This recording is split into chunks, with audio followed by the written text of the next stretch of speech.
Bora!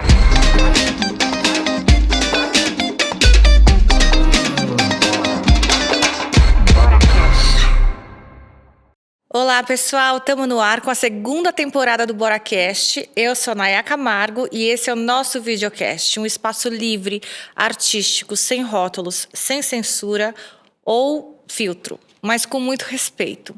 É um lugar de fala e de muita escuta. É um braço do festival BoraFest. Assim como na primeira temporada, a segunda tem gente muito legal aqui, pessoas muito incríveis do meio artístico, que vêm compartilhar com a gente sobre arte, aspectos sociais, profissionais e pessoais. Para vocês acompanharem tudo, se inscrevam no canal e sigam a gente nas redes sociais. O link está por aqui na descrição. E a nossa convidada de hoje é a Letícia Bassich. É assim que fala? Isso. Atriz, performer, escritora, dramaturga, diretora, arte educadora, mãe do Pedro e da Luna, que projeta na sua arte ações políticas e sociais, político-sociais, relacionadas ao feminismo, maternidade e parentalidade. Autora da obra Mãe, ou Eu Também Não Gozei. Ela fala sobre a maternidade real, né? Bem-vinda, Letícia. Obrigada. É um prazer estar aqui com você hoje. Prazer também. Um prazer mesmo. Me fala o seguinte, a primeira pergunta que a gente faz aqui no videocast é quem é você? Você se defina com as suas palavras. Para não entrar muito na terapia, né? Poderia começar respondendo que eu não sei bem quem eu sou. E que talvez por isso eu seja artista. Para tentar não dar nome a quem eu sou, mas tentar fazer alguma borda, criar alguma moldura nas experiências que eu vou vivendo, assim. Ressignificar as experiências que eu estou vivendo. Poderia passar um currículo aqui para você, de quem eu sou. Mas prefiro dizer, por exemplo, que eu amo... Meu prato preferido é moqueca. Do quê? Eu gosto de peixe mesmo, moqueca de peixe. Cação, normalmente eu faço de cação. Uhum. E eu sou muito apaixonada por coentro. Tenho até uma tatuagem de coentro no meu braço. Você é toda tatuada, tem algumas. A cabra também. Legal. Cabra por quê? A cabra, inclusive, tem a ver com o meu projeto, meu segundo livro, que eu estou escrevendo agora, que chama Cabra que Lambe Sal. Ah, sim. Porque eu me deparei com imagens que um amigo meu mandou de material, de imagens de cabras montanhesas, não sei se você já viu, escalando montanhas. Eu sou capricorniana. Eu também. Ah, então é por isso, gata, que a gente é Nossa, e elas escalam umas montanhas. Dura na queda, a gente não cai. Capricorniana, né? E você já viu essas cabras escalando essas montanhas de 90 graus? Já vi foto, assim, né? Mas já vi. Mas fala quem é você, assim. Então, você busca essas bordas, essas... acho que esse não saber me faz buscar na arte a possibilidade de conexão comigo mesma, de buscar a minha essência, talvez seja essa palavra, mas também entender que as experiências pelas quais eu passo não são só minhas.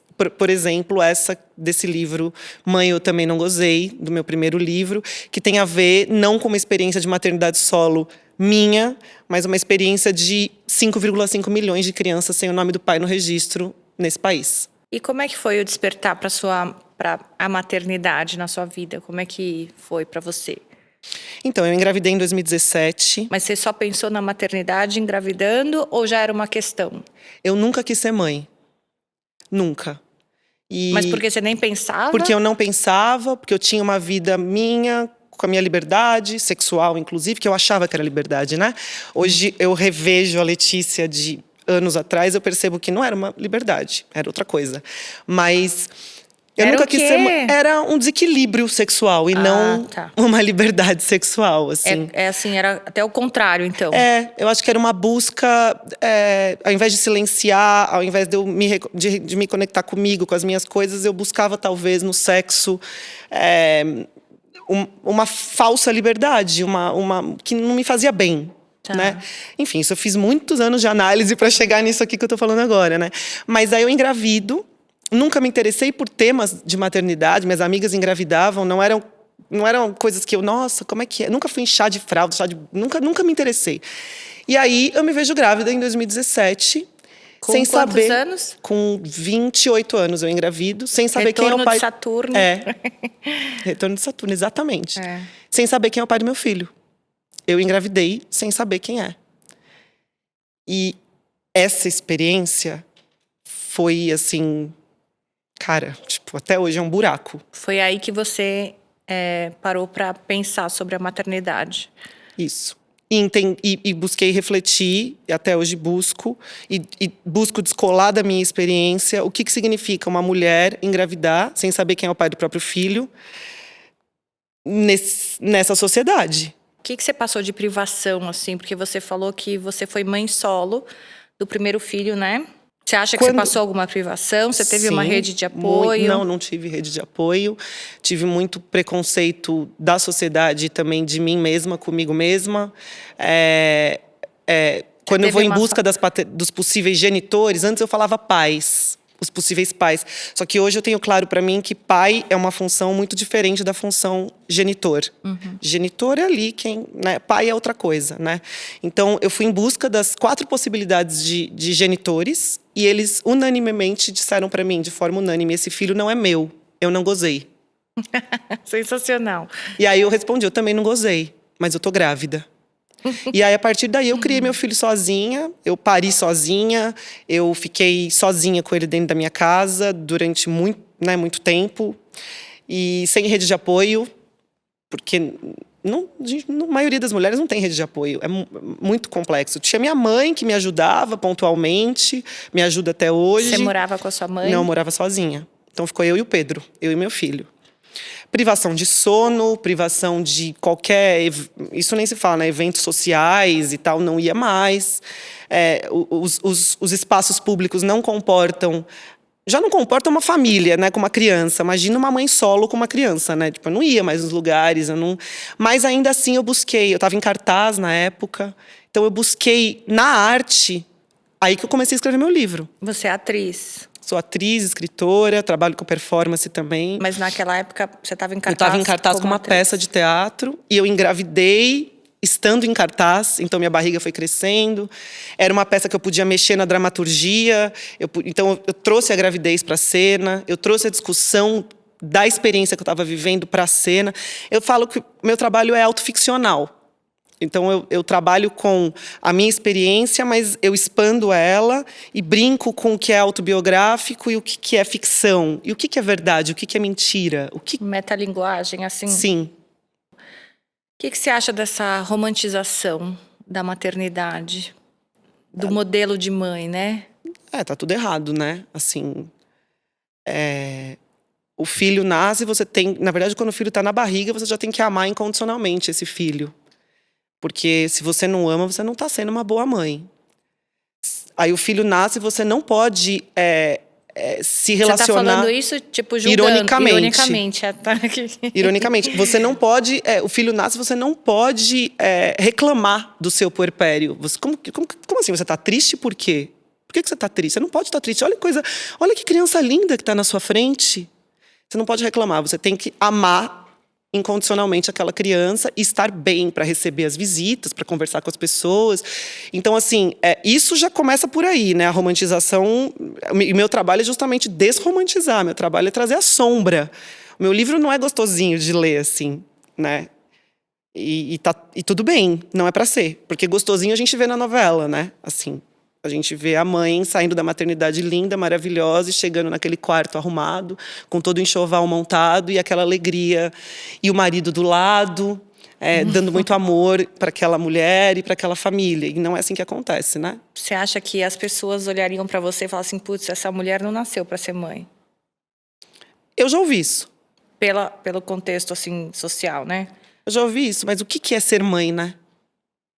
Eu sempre faço essa pergunta, ser mãe. O que é mãe? Mãe é quem gesta? Não necessariamente.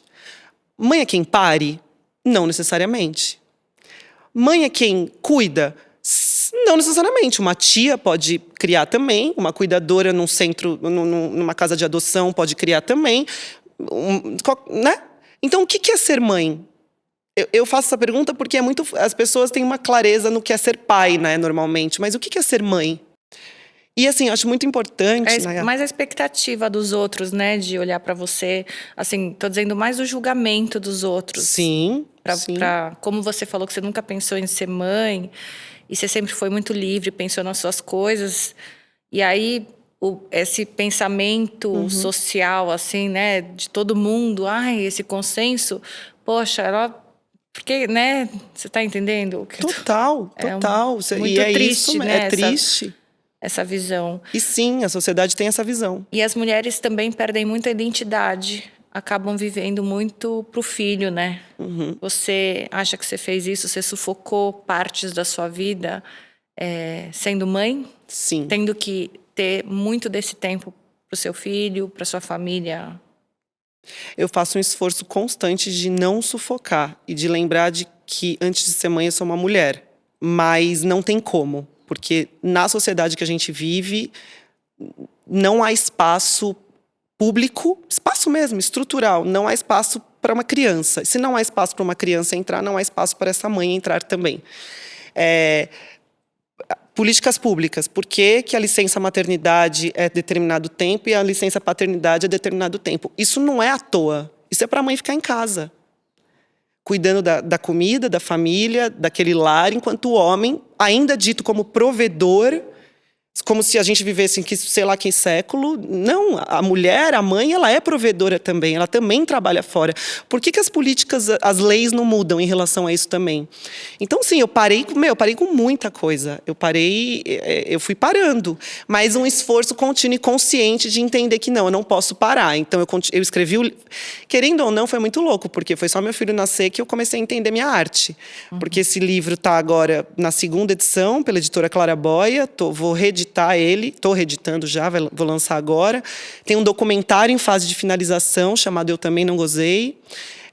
Tem a peça de teatro. Então, assim, querendo ou não também, por ser artista, eu consegui, com as ferramentas artísticas, dar aquele contorno que eu te falei no começo. Fazer da minha experiência algo artístico e político. Então, eu fui parando em alguns aspectos, mas eu também consegui criar em outros aspectos, né? Porque eu tenho esse privilégio. Você tem esse privilégio social… mesmo que você social. não tenha essa rede de apoio da sua família, você entende que você tem esse privilégio para ter esse tempo para fazer sua arte? Sim, porque acho que isso é bem importante dizer.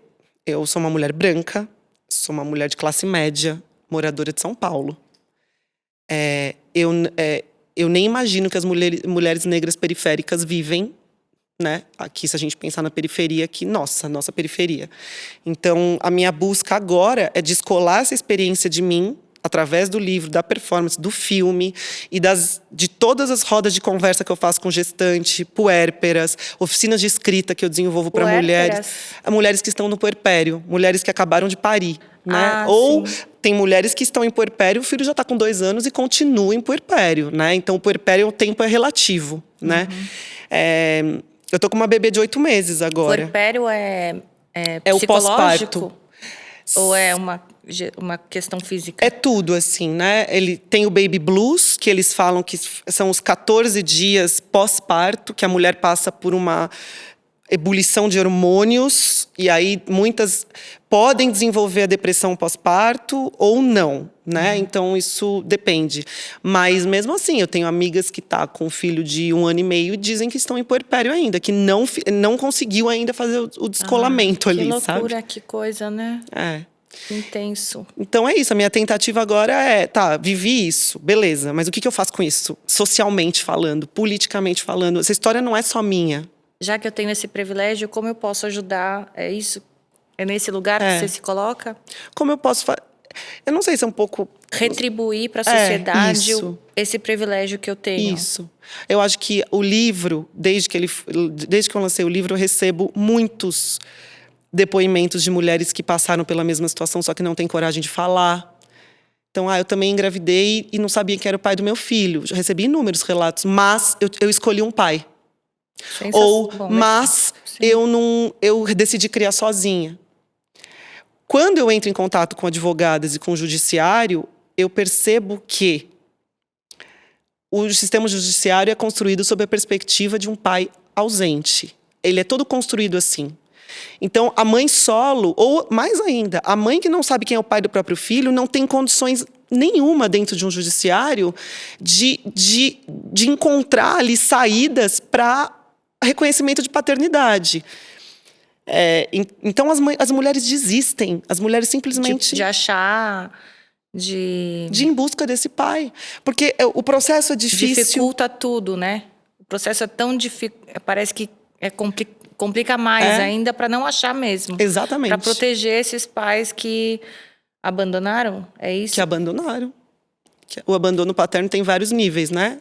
Desde do não registro, mas também, enfim, tem amigas minhas casadas que existe um abandono paterno com o cara morando ali do lado, né? Também, assim. Sim. Você... como que você luta para não deixar de ser mulher? Seus filhos estão com que idade? O Pedro com 4 anos e a Luna com 8 meses. E como é que você luta? 8 meses precisa de você pra caramba. E o teu filho também, né? Luta para continuar sendo mulher, para gozar na vida, para se descobrir também as suas outras potências que você quer desenvolver. Sem também ficar com muita culpa de abandonar seus filhos. Como é que é essa guerra interna? Não é fácil equalizar isso, né? Mas eu ouço muito de gerações passadas, desde pessoas da minha família, como também não da minha família, mas que, como é que você tem coragem de largar os seus filhos para sair? Para ir para um bar tomar uma cerveja com os meus amigos. Como assim? Você vai viajar? Mas e sua filha? Né? Ninguém faz essa pergunta para os homens, para os pais, né? Até assim, se a casa estiver bagunçada, vão olhar para você, não para o seu marido ou para o seu companheiro, né? Isso é uma coisa... Se a gente sai, chega numa festa, a galera vai olhar pra gente e vai falar o quê? Vai falar, com quem você deixou? Pergunta isso pros homens, pros pais, né? Não perguntam, assim. E eu só queria fazer um adendo, que quando eu falo homem e mulher, né? Eu tô trazendo essa questão da cisgeneridade, né? Porque hoje em dia existem homens trans que engravidam, né? Então, acho que isso é importante, assim, também da gente entender. Inclusive, a Isis Broken veio aqui, maravilhosa, que é casada com um cara lindo que engravidou. Você acompanhou já a vida? Eu não vi. Ainda nem sei como é que estamos aqui na programação, mas ela é uma pessoa incrível, né, a Isis? Nossa embaixadora do BoraFest, linda, maravilhosa. Eu vi uma frase sua que resume a situação de várias mulheres. Um pai que não quer ser pai reafirma o sistema. Você tem alguma ação política, além da sua arte, para tentar ajudar porque é tão relativo mesmo, né? Às vezes não é bom mesmo estar com um pai biológico. Mas essas 5,5 milhões de crianças que não têm registro dos pais... às vezes não é bom, e é isso, aquilo que eu estava falando. Eu tenho uma experiência de mulher branca, classe média. Agora, mulher negra periférica, às vezes nem... Tem mulheres que são estupradas, né? Nem sabe de quem engravidou. São experiências diversas, né? Nem quer saber, quer que o cara morra, né? Tem tanta coisa, né? Assim, enfim, o contexto brasileiro, né, é muito maior do que a minha experiência nesse sentido, né? Eu acho que, eu nem sei se a palavra é ajudar, mas eu acho que a palavra que você usou, contribuição, talvez, eu acho que eu contribuo com o que eu posso, que é artístico. E estética é política. Normalmente a gente fala, mas isso é um livro, mas isso é um documentário, isso é uma peça de teatro, isso é uma música. Mas é isso que eu acho que a arte tem um poder de deslocar as pessoas dentro de uma sociedade, de gerar turbulência nas pessoas, e por que não de transformar essas pessoas, né? Que tem uma potência na arte que às vezes as pessoas falam, mas isso é só poesia. Não, mas é poesia, por isso é político, é extremamente político, né? Não que eu precise ficar levantando a bandeira dentro do meu livro, ou levantando a bandeira. Às vezes é através da metáfora, daquilo que é abstrato, daquilo que é singular, né? Por exemplo, eu tenho uma parte do meu livro que eu falo, pai, tua ausência é um escândalo. Escândalo, que palavra bonita, parece nome de flor.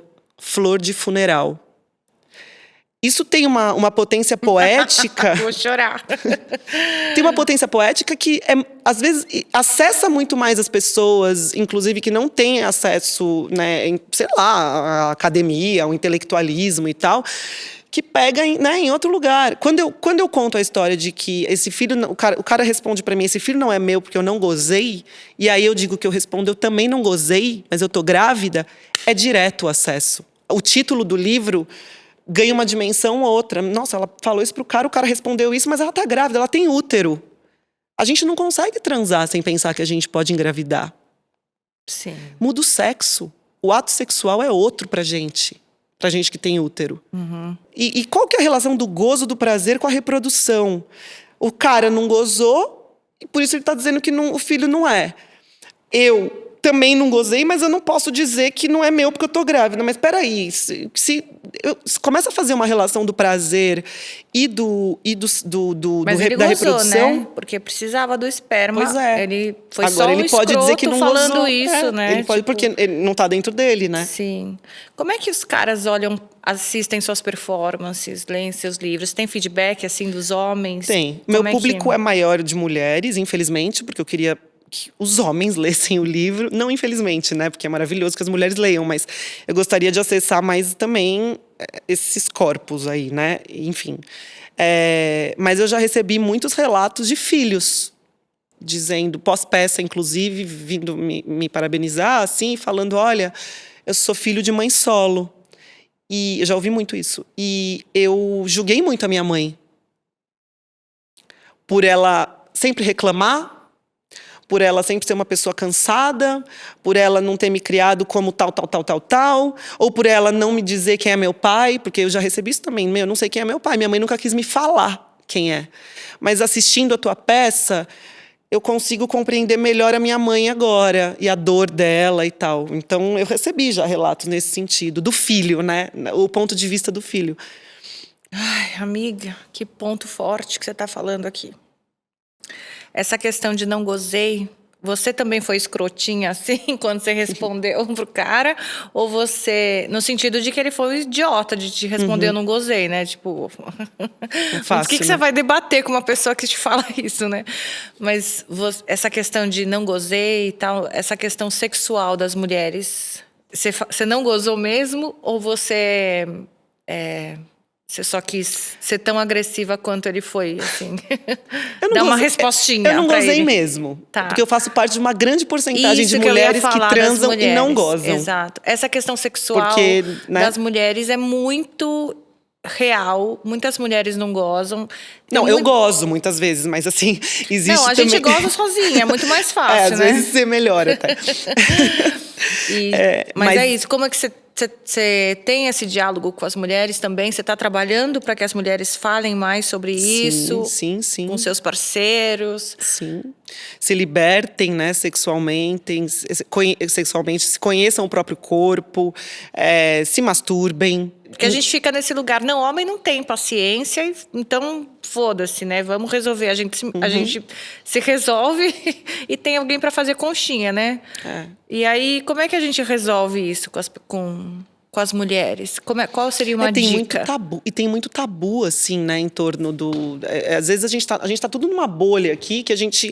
Não, nós somos mulheres, a gente fala de sexo e tal, mas, as mulheres não falam sobre sexo, não na nossa bolha, mas a gente vai para outros lugares, assim, é um tabu, não pode falar, não, mas como assim me masturbar? Não, mas, né, é cada coisa que a gente ouve que você fala, mas é... Mas quais são os principais tabus, assim, que você acha que as mulheres têm? Que elas não... assim... Sexo anal? Não, eu acho que tem coisas mais pesadas, mais profundas. Por exemplo, eu vou contar... Eu, em criança, eu lembro que eu sentava... Tipo, criança, eu lembro dessa... Exatamente. Eu sentava... Sabe quando a gente senta assim pra esquentar a mão? Eu lembro de eu sentada assim, e aí chegou uma senhora... Achando isso que pra mim foi um trauma. Não, ela chegou... Tira a mão daí. Por que você tá sentada assim? É muito feio mulher sentar assim. E eu, criança, ficou na minha memória até hoje, mas eu, criança, eu não entendi, eu tirei a mão. Porque qual que é o problema de eu colocar? Criança, 7 anos de idade, sabe? Uma coisa assim. Então, assim, são pequenas coisas que você vai entendendo. Ó, isso é um ótimo exemplo também. Isso está no Segundo Sexo, da Simone de Beauvoir. Ela tem uma passagem ali que ela vai falar de como o corpo com pênis, que ela vai chamar de menino, enfim, eu estou falando do homem e mulher cis, né? Que o menino, ele levanta, ele tira o pênis para fora, desde criança, ele é condicionado assim, e ele mira o xixi dele onde ele quer. Ele faz o xixi com aquela ideia de mirar e apontar.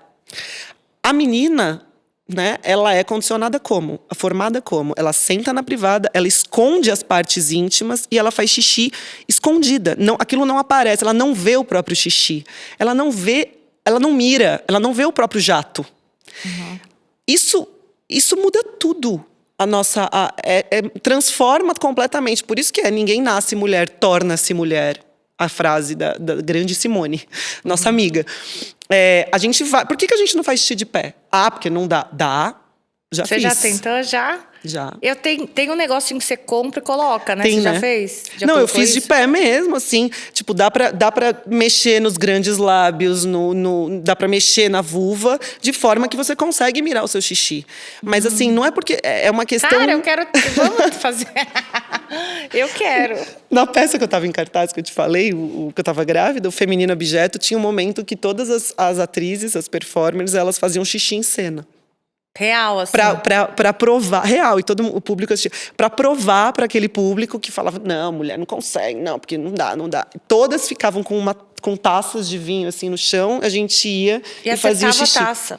E deve acertar muito mais, que homem parece que, né, tipo, não mira porra nenhuma, né? E você percebe como tem uma ação de mirar, que é muito forte, metaforicamente. Total, eu tirar pra fora e mirar. Amei. Né? É uma reflexão da Simone. Simone de Beauvoir, Segundo Sexo. Obrigada por compartilhar isso. Gostei demais. Não é foda? E pensar como é profundo, como tá desde lá desde a infância, assim, né? Não sei. Você teve uma educação tradicional? Como que era sua mãe, assim, seus pais? Não, eu venho de uma família mais tradicional, mais, né? Apesar de que minha mãe é médica. Então, também tem uma cabeça aí, né, pro fisiológico, pro biológico, né, muito… Mas, sim, uma família mais tradicional. Eu sou a única artista da família, né, então… Mas com aquela coisa do comportamento tradicional, não se fala isso na mesa… Tinha isso? Tinha, mas não tanto assim, não. Mas tinha algumas coisas, assim, que… Não precisava falar, já estava no subtexto. Isso, sabe quando joga para baixo do tapete? Sim. Uma coisa mais seu assim. pai, você tem pai? Sim. Então sua mãe não foi mãe solo? Os meus pais se separaram quando eu tinha 3 anos de idade. E Mas ele a partir de foi então… ausente ou ele teve Não, ele junto? foi presente. Ele foi presente nesse esquema, né, de guarda compartilhada. Isso é uma coisa para se pensar também. O que é a guarda compartilhada, né? Será que a mãe fica durante a semana, o pai pega de 15 em 15 dias de final de semana? Não é tão compartilhada. Como é que é isso? Fica muito mais… A tendência, geralmente, fica muito mais para a mulher, né? Não é muito equilibrado, assim, né? Você trabalha, assim, a nudez de uma forma muito livre, você trabalha seu corpo, assim… É um ato político. A gente percebe esse lugar, né, que você… Eu vou mostrar minha bunda porque vai chamar mais atenção do que o meu livro, por exemplo. E aí eu vendo o meu livro. Como é que é essa nudez para você? Como é que você chegou nesse pensamento e nessa ação, assim, a estratégia… Não é um marketing, nossa, vamos… É igual… Bom, não vou citar nenhum exemplo, mas… Como é que foi que você elaborou esse pensamento e chegou nessa nudez para chamar atenção pro intelecto ou para alguma outra coisa que você queira trazer? Eu acho que a nudez vem do meu trabalho como atriz, né? Acho que eu começo a estudar teatro lá com 14 anos, e aí eu me formei na USP. Lá na USP eu comecei na EAD, na Escola de Arte Dramática. Eu faço questão de toda entrevista que eu dou falar, porque me transformou muito essa experiência. Teatro é foda, né? E todo mundo tinha que fazer teatro e terapia, eu acho. E eu sempre em questionamento com o meu corpo, eu não tenho problema nenhum, assim, com o meu corpo, de tudo bem, sou uma mulher branca, padrão, Então também tem isso, né? Mas eu tenho consciência disso e eu busco colocar o meu corpo dentro sempre de uma moldura simbólica, sempre dentro de uma… Eu vou chamar de moldura simbólica, acho que é bom. Que é através do olhar artístico. Então, todas as performances que eu faço, não é simplesmente para mostrar meu peito e minha bunda e falar, olha aqui, gente, como eu sou gostosa ou tal. Tem sempre um contexto artístico ali, um pensamento. Sentido, né? Isso. Sim. E que normalmente é para criar fricção e contradição. E não para mostrar, olha minha bunda que gostosa. Agora, essa brincadeira aí que você falou do Instagram, é fato. Eu coloquei o flyer do evento do meu livro, deu 30 curtidas. Eu coloquei a minha bunda, deu mais de 1000 curtidas. Isso te irrita? Eu faço uma… Isso te traz questionamentos assim, puta merda. Aí, ó, tá vendo por que todo mundo, né, assim, essa cultura mais pasteurizada tá sempre nesse lugar erótico? Acho que o patriarcado, né, os responsáveis por isso, polarizou, né? Então, de um lado, é a mãe, é a santa, é a mulher dona de casa, abnegada, criadora dos filhos, que faz comida e que está sempre ali, disposta a cuidar. Do outro lado, colocaram a puta, a vagabunda, a mulher que é sexualizada, a mulher que não vai cuidar de casa e que ela só serve para tal. E aí eu pergunto, o que tem no meio desses dois polos, que foi que foi o sistema que impôs sobre os nossos corpos, né? Então, erotizam de um lado e santificam do outro lado, né? E aí, uma mulher que engravida e não sabe quem é o pai do próprio filho, é a puta ou a santa? Esse é o questionamento do seu livro e da peça de teatro. E quando você pergunta do corpo erotizado, né? Eu acho que tem a ver com isso também, com isso. Ou erotizam a gente, até grávida me erotizavam. Tem Era uma coisa muito tudo, estranha. Né? Toda panela tem sua tampa. É só a gente dar uma andadinha aqui no centro, qualquer lugar você vai ver, né? Tudo quanto é beleza, é só uma equação matemática, né? Estética mais conteúdo. Cada um tem a sua estética e o seu conteúdo. É mesmo. Esse é o seu segundo livro, Cabra que Lambe Sal. Você quer falar um pouquinho desse livro? Como que foi o desenrolar do Mãe ou Eu Também Não Gozei para Cabra que Lambe Sal? Então, eu lanço o livro Mãe, Eu Também Não Gozei, em 2019. Aí eu crio a performance. Durante o processo de escrita, eu vou desenvolvendo essa peça performativa. Fiquei em cartaz em alguns Sescs, enfim. Aí, a partir disso, eu desenvolvo… Fala mais, como é que é? A peça sou eu em cena, com um batera, que é o Felipe Aranha, um grande músico, parceiro, e videomapping e projeção pelo espaço, pelo espaço todo, que é a criação da Juliana Piesco, também artista, tá lá em Recife agora, mas ela é de São Paulo. E aí eu criei, fiquei em cartaz lá no Sesc Pompeia.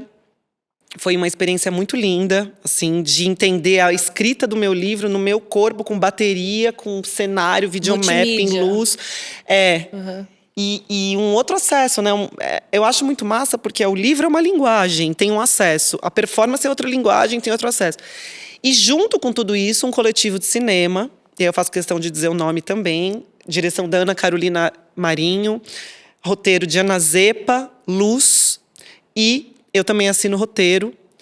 Elas começaram a me filmar com 3 meses de gestação.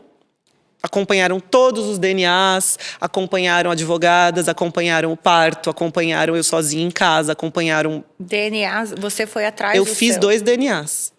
E você conseguiu registrar seu filho? Não, fiz 2 DNAs que deram negativo. E… Você sabe quem é o pai hoje? Não. Porque agora você tá tem famosa. 2 caras que sumiram. Você já tá… Os 2 caras que falta de fazer o DNA, eles desapareceram. E eles falaram que um filho comigo, eles não têm interesse, não.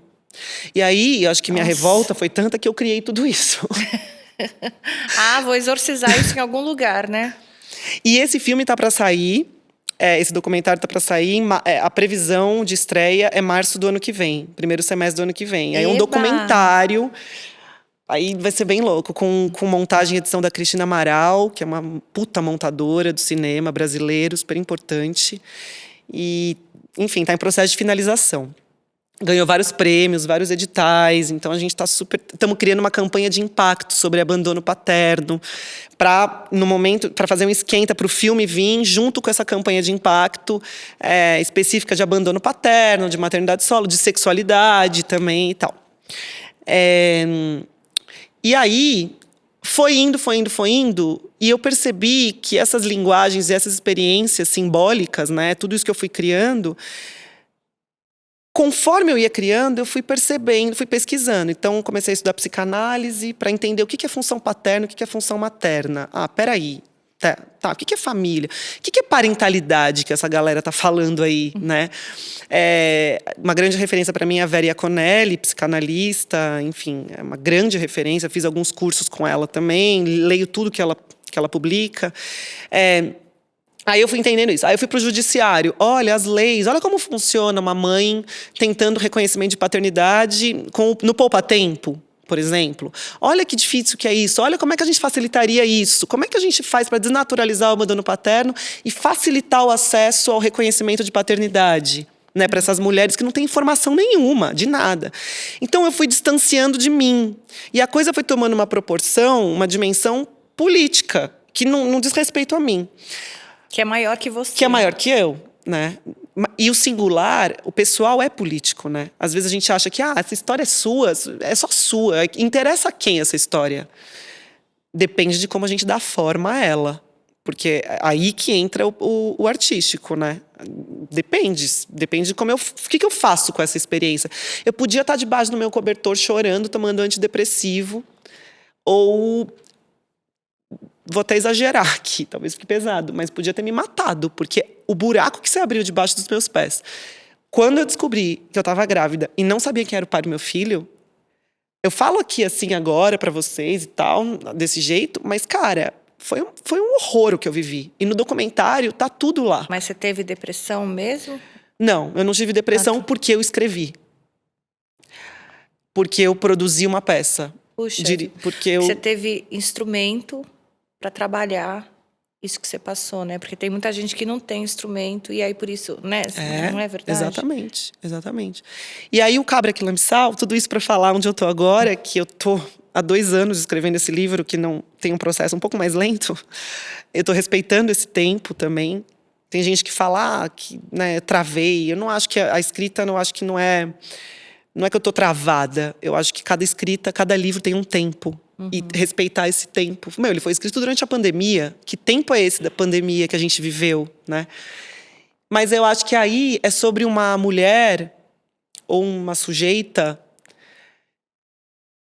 ou uma mulher cabra que sobe essa montanha em busca de lamber sal. Porque as cabras montanhesas, elas escalam as montanhas porque elas precisam chegar lá no topo da montanha, que é da onde escorre um líquido que tem sal. E elas precisam lamber esse sal para desenvolver e formar osso delas, a estrutura óssea. Sem esse sal, elas não sobrevivem. Então, elas escalam montanhas de 90 graus, praticamente, com os filhotes junto. Tem imagens lindas disso, assim, chocantes também, porque às vezes elas caem.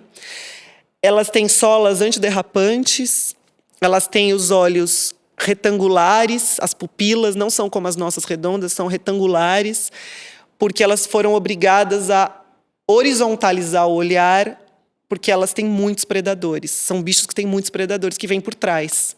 Então, como se elas tivessem esticado o olhar, assim, para poder tentar enxergar a nuca, né?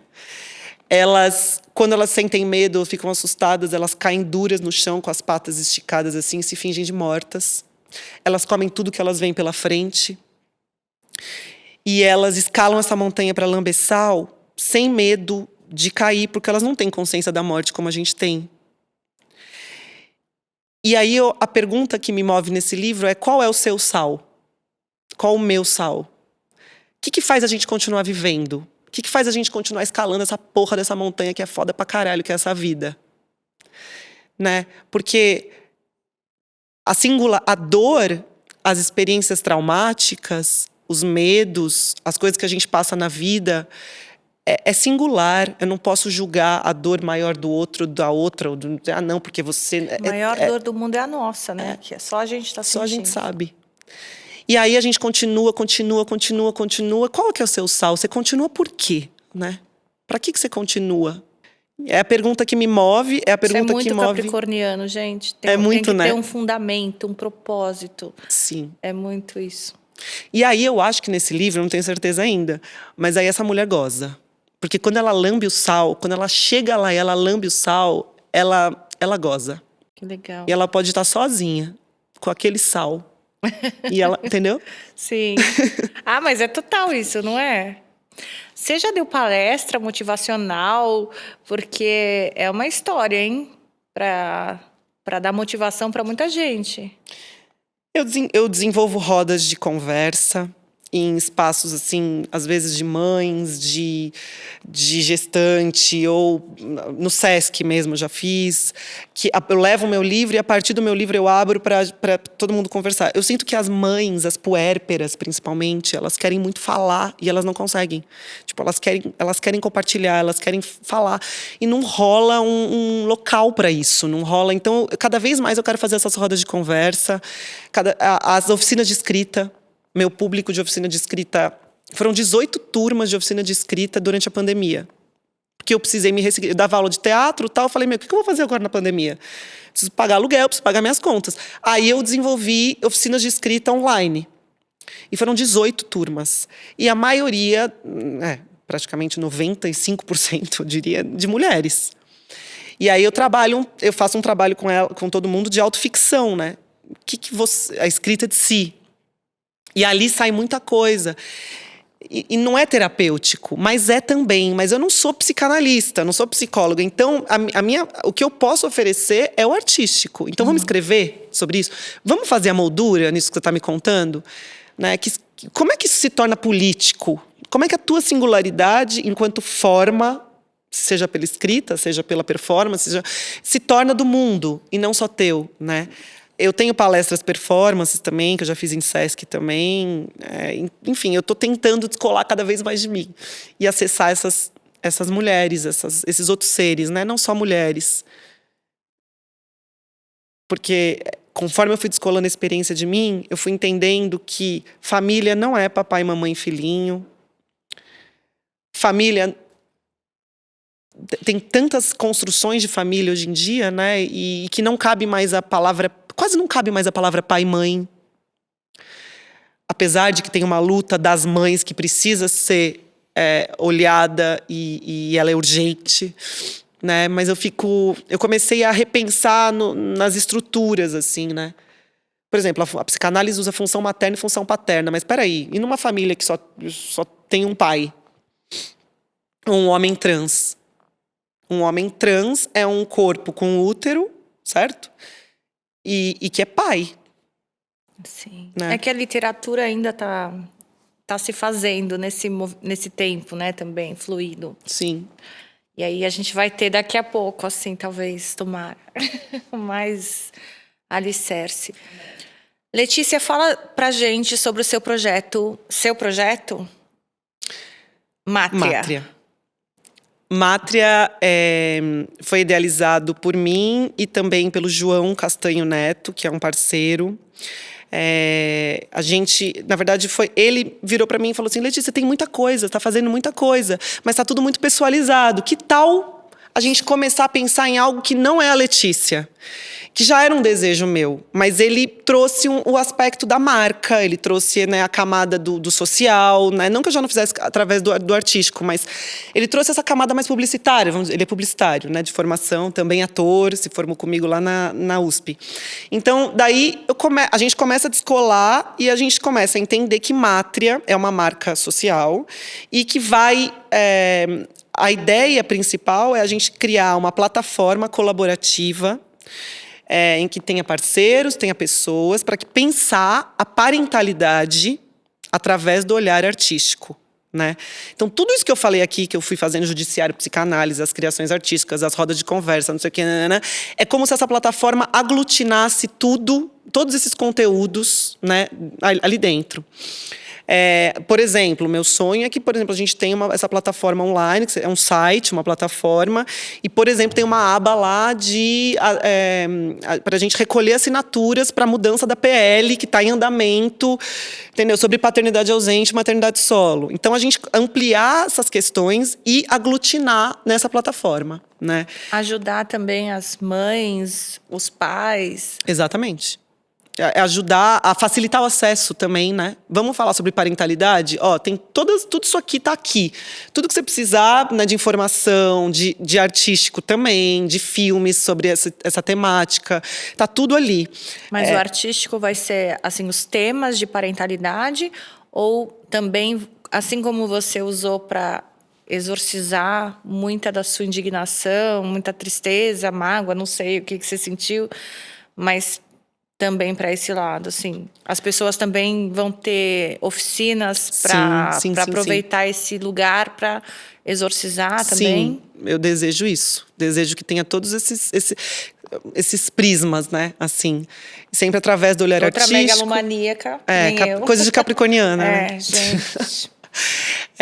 E aí eu tô entendendo isso é mátria, e eu tô entendendo os produtos, né? Não gosto muito dessa palavra, mas enfim, eu vou usar. Estou entendendo os caminhos diversos que se ramificam a partir de mátria. Um deles está para acontecer nos próximos meses. Assim, eu não posso falar muito, mas é um evento lindo que vai acontecer e que a ideia é acolher mães, pais, cuidadores, educadores e crianças no mesmo habitat. Como coabitamos, como convivemos. Como que uma mãe ocupa um espaço que também é acolhedor para essa criança, para um filho, para um cuidador, para um pai e para um educador. Esse, para mim, seria o ideal de uma sociedade. E a gente vai divulgar aqui no BoraCast, hein? Vamos. Vamos aproveitar. Que tem bastante a ver com música, inclusive, também. Eu acho. Esse evento. Amor, né? Arte, amor, cultura. E como seria pensar uma sociedade, não a pátria, mas a mátria? Obrigada. Foi um papo muito gostoso. Muito obrigada. Formar. Sem cuspe. Os dois ao mesmo tempo. Ai, meu Deus, muito espertinha. Mandar nudes ou receber nudes? Mandar. Gozar ou fazer gozar? Gozar. Rapidinha ou lentinha? Lentinha. Vida de novela ou vida real? Vida real. Mãe de pai também é mãe? Calma. Mãe de pet também é mãe? Não. Tá. Mãe de pet é mãe de pet. Tá. Obrigada, Letícia. Manda seu recado, seu axé para as pessoas, sua mensagem e passa seu serviço, como a gente acha você, acompanha seu trabalho.